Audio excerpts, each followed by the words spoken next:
Bienvenidos a la clase de Historia de la Filosofía. Hoy estaremos hablando sobre la filosofía en el siglo XIX. Claro, un periodo muy particular, puesto que el siglo XIX es una época de cierta anormalidad filosófica.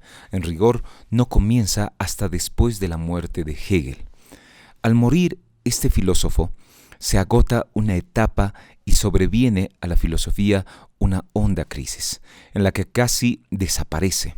Esto no es extraño, porque la historia de la filosofía es discontinua, y a las épocas de máxima tensión creadora suceden siempre largos periodos de relajación. Entonces surge la necesidad apremiante de atenerse a las cosas, a la realidad misma, de apartarse de las construcciones mentales para ajustarse a lo real, a lo que tal como se presentan las cosas. Por eso hablemos entonces en este marco de lo que les he hablado sobre la superación del sensualismo. La identidad de la vida filosófica vuelve a Francia en la primera mitad del siglo XIX. Después de la época de plenitud de la Ilustración, aparece una serie de interesantes pensadores franceses. Esta filosofía que invoca como antecedente inmediato el sensualismo de Condillac, por ejemplo, inicia una paulatina desviación de ese punto de vista y termina por abordar las cuestiones metafísicas de un modo concreto. Es una fase importante de la prehistoria, de la filosofía de la vida. Y claro, a partir de esto se comienza a hablar del espiritualismo. Claro, bajo dos corrientes. Primero, los eclécticos, inspirado en Maine de Biran, si bien de un modo poco profundo, que no recogía lo más valioso de su pensamiento, apareció el espiritualismo francés, que dominó la vida filosófica oficial durante 50 años.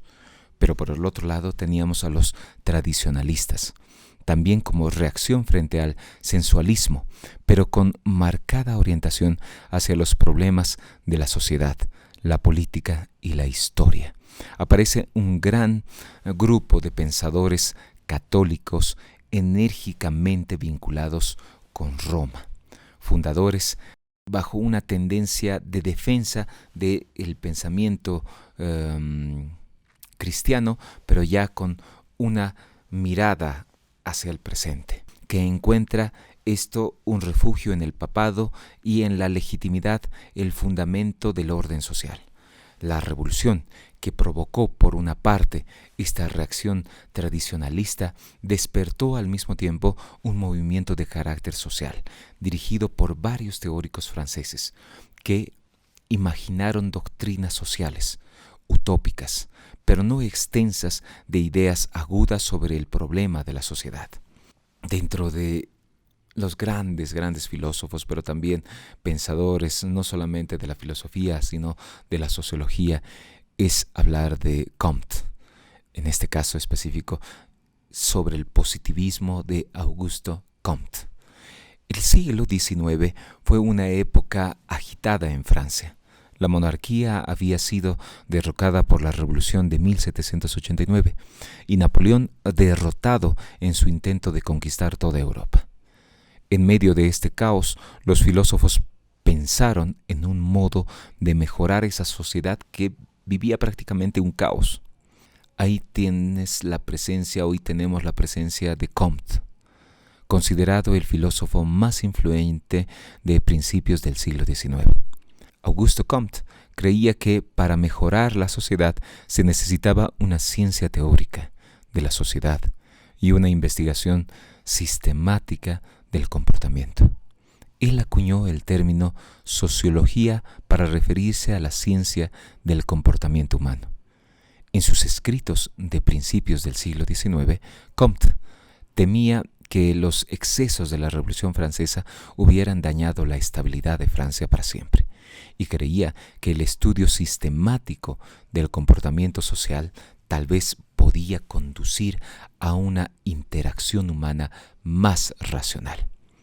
Claro, el pensamiento de Comte dice que ahí afuera existe un mundo real y la tarea del científico consiste en descubrirlo y dar cuenta de él, por lo que su pensamiento cae dentro del grupo de estudiosos que ahora llamamos realistas.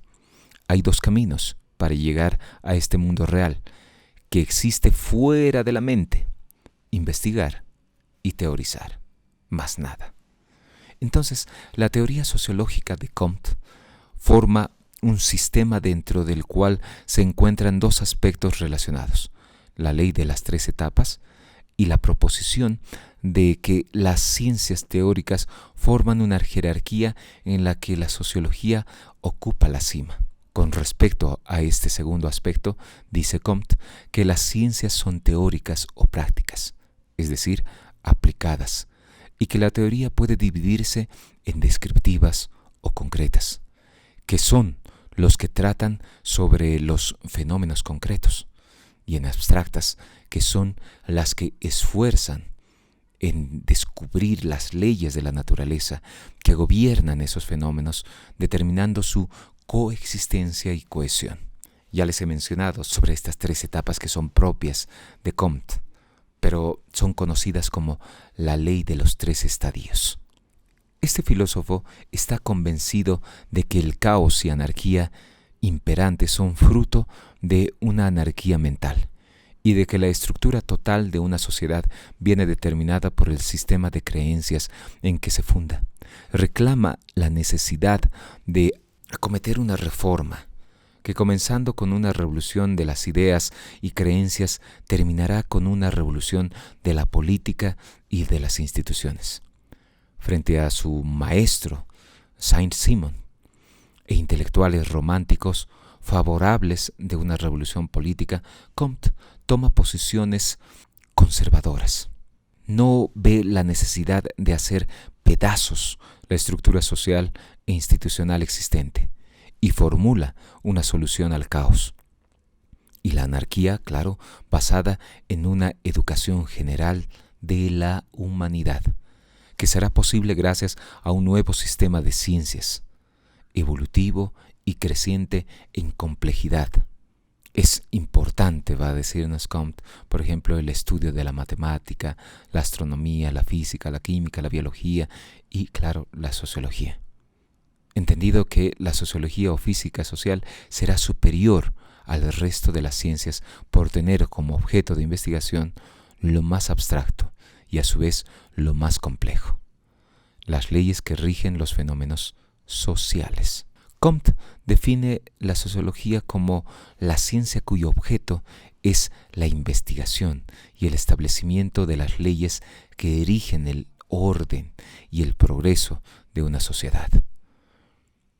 De ahí que formule la ley de los 3 estados o la ley de los 3 estadios o fases históricos de la humanidad. Tanto el desarrollo de nuestra inteligencia, nos va a decir Comte, como el desarrollo de las sociedades pasa sucesivamente a lo largo de la historia por 3 estados teóricos diferentes. El primer estado es el estado teológico o ficticio, que nos permite tener una explicación de los fenómenos naturales por las causas sobrenaturales o ocultas, conocimiento mítico de infancia de la humanidad, de fantasía, y sometido a la autoridad paterna.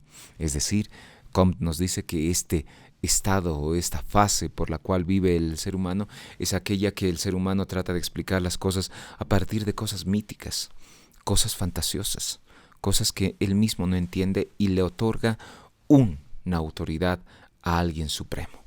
Pero vivimos un segundo estado, el estado metafísico o abstracto, que es la sustitución del pensamiento mítico religioso, donde se explicaban todas las cosas a partir de la religión, por la reflexión filosófica, la búsqueda del porqué ontológico o metafísico.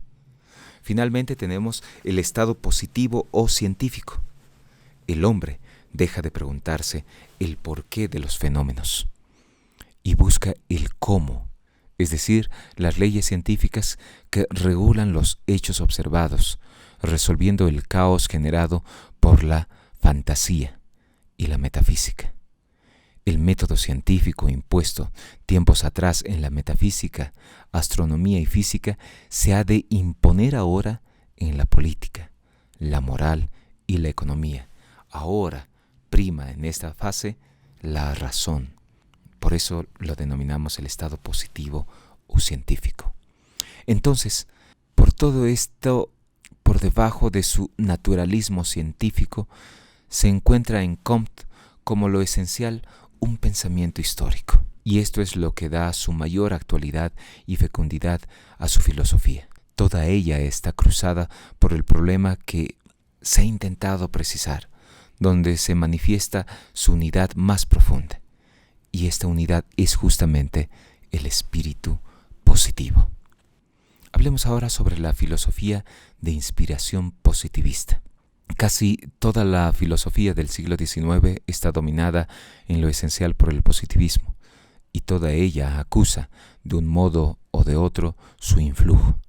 En Francia, esta presencia es más viva y constante que en otras partes. Y de aquí que hablemos, por ejemplo, del utilitarismo. El positivismo inglés estudia sobre todo los problemas éticos y también cuestiones lógicas.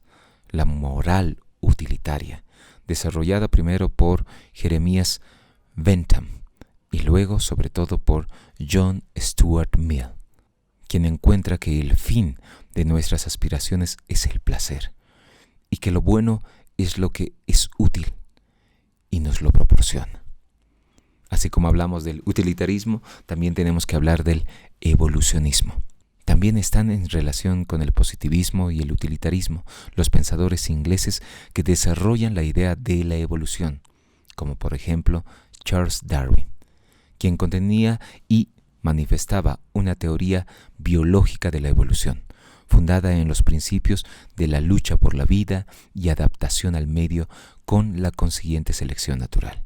Esta doctrina influyó en todos los aspectos de la vida intelectual del siglo XIX, y en ella encontró claro a Karl Marx, un fundamento que la hará suya. Hablemos ahora sobre el descubrimiento de la vida.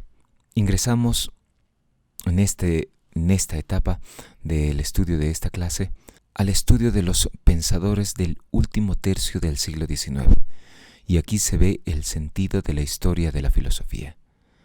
Y no podemos mencionar a un gran exponente de la historia de la filosofía que ha trascendido este siglo XIX y hoy, en pleno siglo XXI, sigue siendo estudiado. Estamos hablando de Nietzsche, quien da una interpretación de Grecia para que vean sus estudios abocados al pensamiento clásico, pero también cómo lo adopta ya para estos tiempos. Y cuando les hablo que hace una interpretación de Grecia, es porque tiene gran alcance para su filosofía. El tomar a pensadores clásicos y darles una interpretación propia en pleno siglo XIX. Él distingue dos principios, lo apolineo y lo dionisiaco, es decir, lo que corresponde a los dos dioses griegos, a Apolo y Dionisos. El primero es el símbolo de la serenidad, de la claridad, de la medida, del racionalismo. Es la imagen clásica de Grecia. En el dionisiaco encuentra lo impulsivo, lo excesivo, el desbordante, la afirmación de la vida, el erotismo, la orgía como culminación de este afán de vivir, de decir sí a la vida, a pesar de todas sus dolencias, a pesar de todos los males que uno vive. Nietzsche depende en cierta medida del positivismo de la época. Niega la posibilidad de la metafísica. Además, parte de la pérdida de la fe en Dios y en la inmortalidad del alma. Pero esa vida que se afirma, que pide siempre ser más, que pide eternidad en el placer, volverá una vez más. De ahí que hablemos en el pensamiento filosófico de Nietzsche sobre el superhombre. Este filósofo se opone a todas las corrientes igualitarias, humanitarias, democráticas de la época. Es un afirmador del individualismo.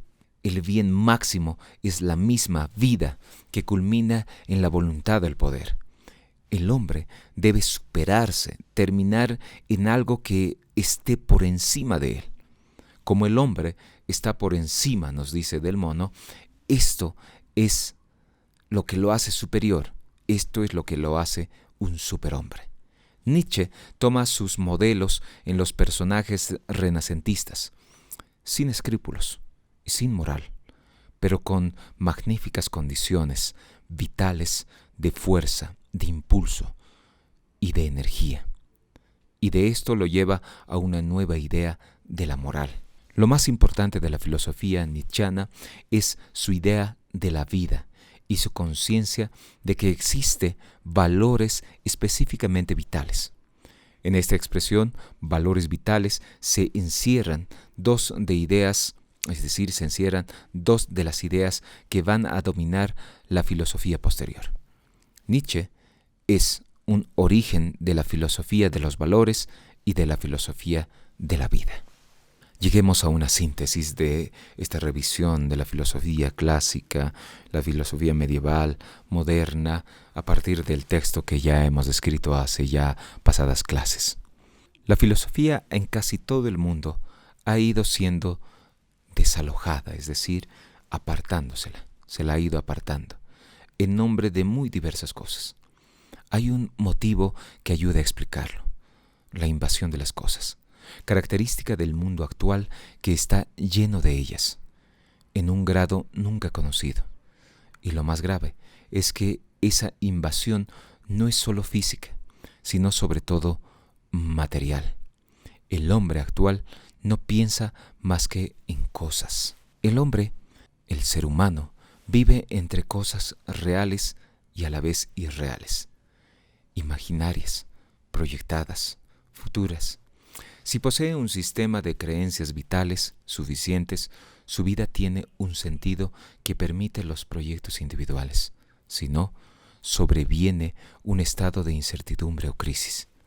Para poder vivir hace falta una nueva certidumbre global respecto a la vida misma, su estructura, configuración, horizonte, sentido y posibilidades.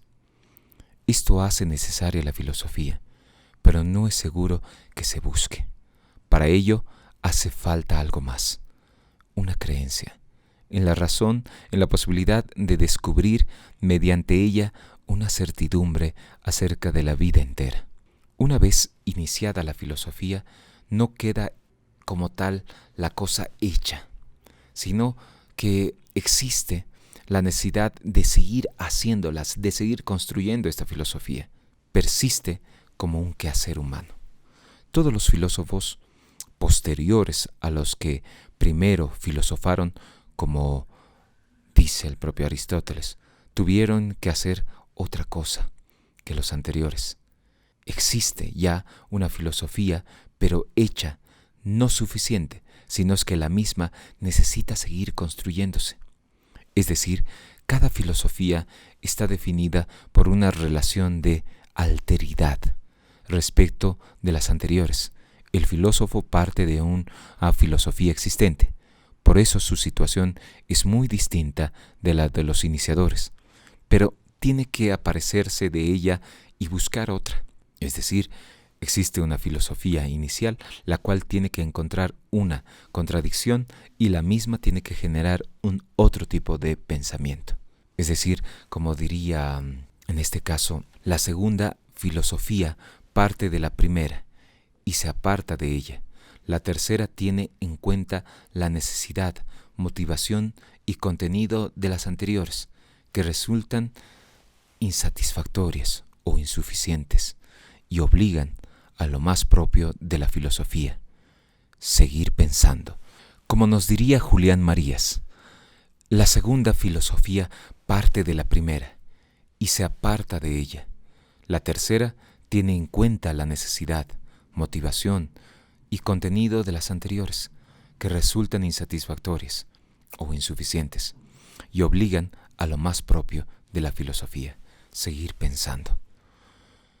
Entonces vemos que la historia de la filosofía no consiste primariamente en la presentación o exposición de la obra de cada filósofo, sino precisamente en la historia, en la conexión necesaria entre todas esas libertades personales que operan sobre la realidad misma, no en el vacío. No puede ser un catálogo de opiniones y doctrinas, sino la demostración del argumento de esa historia apasionante que sólo así resulta inteligible. Como han visto, estimados postulantes, hemos seguido siglos atrás etapas que han tenido la presencia de exponentes que simplemente han sido la representación de una época, y ellos han buscado reflexionar sobre lo que les tocó vivir. Empezaron a filosofar sobre lo que veían y sacaron conclusiones que permitieron a muchos otros, quienes no se ponían a reflexionar de estas cosas, sacar conclusiones que pudiesen permitirles comprender lo que vivían, lo que veían. La historia de la filosofía se cierra entonces en el presente, pero el presente cargado de todo ese pasado, que lleva dentro de sí el futuro, y su misión consiste en ponerlo en marcha. Hasta acá llegamos, estimados postulantes, con la clase número 7. Nos encontramos en la próxima sesión.